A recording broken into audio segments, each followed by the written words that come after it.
So, you did it. You climbed that career jungle gym, you made your power move, and bam, you landed the role. But, once the celebration ends, a totally new reality kicks in. That's why today, we're building the blueprint for your first 90 days as a new manager. You got the promotion, now here's how you actually lead. And this, right here, is the fundamental challenge. Being amazing as an individual contributor is a completely different ballgame than guiding a whole team to success. I mean, what made you a star player won't automatically make you a great coach. It's a total shift in mindset, skills, everything. So where do you even begin? Well, that's exactly what we're here to figure out. Okay, let's get super practical. We're going to frame this whole journey using the idea of a new manager manual. Think of this as your personal, actionable playbook, the guide you're going to build over the next 90 days to not just survive, but to really thrive and create a team that's fired up and successful right from the start. We've broken this down into 4 key parts. First up, we'll dive into listening and learning. Then, we'll get into setting the vision. After that, it's all about owning your role. And finally, we'll tie it all together into your personal leadership blueprint. Here's what that actually looks like on a timeline. The first 30 days, that's all about observation. The next 30 are for taking action and setting a clear direction. And in that final 30-day stretch, that's where you solidify your leadership and build real, lasting trust. Let's jump into phase 1. So, you're officially in the role. Your mission for this first month, and this is a big one, is to resist your most powerful impulse, the need to be immediately liked by the very same people who were your peers just last week and who now report to you. And that brings us to a really crucial idea, the likability trap. You know that feeling, right? That natural pull to stay buddies with your team, to be the work wife, and to just avoid conflict at all costs? But I'm telling you, this is a trap that can completely sabotage your authority and effectiveness as a leader.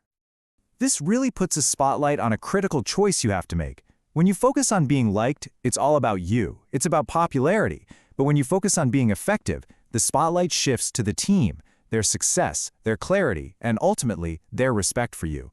One is about feelings, the other is about results. Your goal here is to be a respected leader, not just a popular one. So, how do you actually earn that respect? You lean into your soft skills. And let's be really clear, this isn't about being overly friendly or a pushover.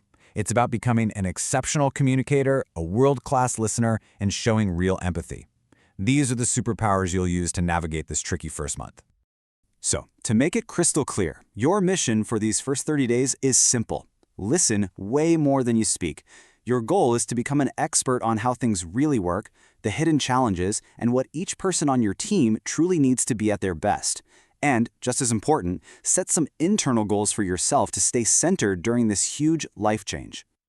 Okay, you've spent a month soaking everything up like a sponge. Now it's time to shift gears from just observing to actively leading. Welcome to phase 2, where you get to start shaping the team's future.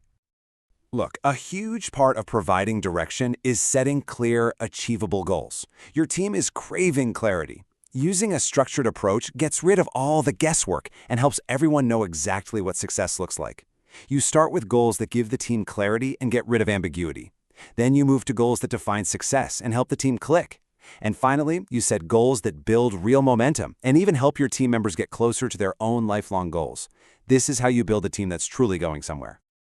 Now here's a big shift in your role. It's not just about directing the work anymore. It's about being your team's biggest advocate and cheerleader. I mean, think about it. If your team is doing amazing things but nobody outside your group knows about it, that's a leadership fail. Your job is to shine a huge spotlight on their contributions and celebrate their wins for everyone to see. But let's be honest, this transition isn't always a walk in the park. What happens when your promotion sparks a little, jealousy among your former peers? It is a super common, deeply uncomfortable situation, but it's one you have to be ready to handle like a total pro. Okay, here is your playbook for handling it. Use your soft skills we talked about to address the tension directly, but gently. You constantly reframe everything as a team effort. A win for one is a win for everybody. And you keep your focus and theirs locked on the professional goals you've all set together. You don't ignore the feeling, but you channel it back to the work. All right, we're in the home stretch. You've set the vision, you've navigated some tricky team dynamics, and now we are entering the final phase of your first 90 days. This is where you truly step up and earn that title of leader. This is such a critical mental shift. After 2 months of learning and guiding, that new manager label starts to peel away. You've established your style, you've set a clear direction, and now it's all about consistently showing up as the leader your team can count on, day in and day out. So how do you build that deep, lasting trust? Through radical transparency, especially when things go wrong. Because let's face it, conflicts and challenges are going to happen. Your team isn't looking for a perfect manager, they're looking for an honest one. Being open about challenges and how you're working through them builds incredible, unshakable loyalty. A massive part of being a leader is acting as a shield, protecting your team from some pretty negative workplace trends. And ghost growth is a huge one. This is when your people get loaded up with more and more responsibility, but they don't get the title or the pay to match. A great leader spots this, calls it out, and fights for their team to get real, tangible recognition for their work. As your first 90 days, basically your first quarter in the role, comes to an end, it is the perfect time for a career audit. This is where you have to ask yourself some tough questions. Am I creating a purposeful environment for my team? Am I actively protecting them from burnout and things like ghost growth?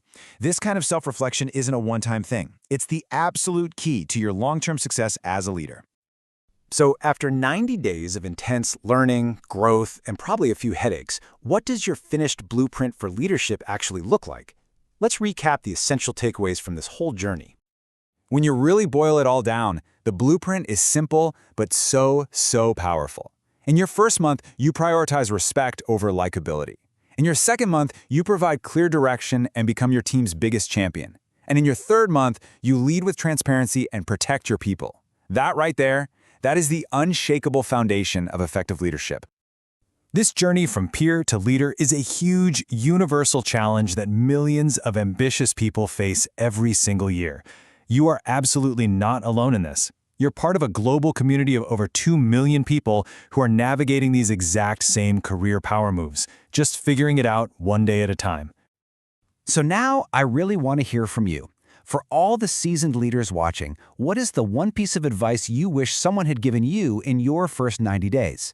And for those of you just stepping into this role, what's your biggest fear about this transition? Let's build a resource together. Share your wisdom and your worries in the comments below.